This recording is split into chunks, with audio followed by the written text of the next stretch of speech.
Сұлтан Айза отбасы жоқ, менің шыдамым таусылды, сабырлығым бітті. Қолымнан келгенше шыдадым, көндім. Алла көріп тұр. Кім не десе де бәрі бітті.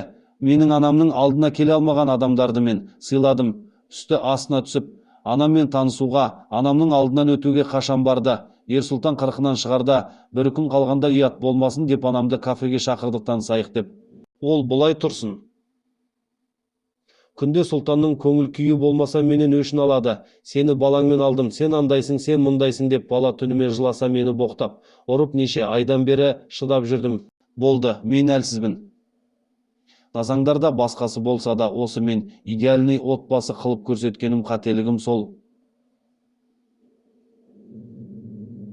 Өліп кетсем де бәрібір балаларым аман болсын.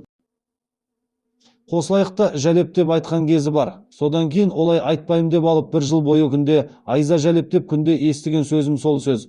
Мен ақ жаман, мен ақ жәлеп болайын, байдан баламен қайтқан. Анама мың алғыс, бір жыл бойы ештеңе айтпай, бақытты болсын деп көніп шыдады.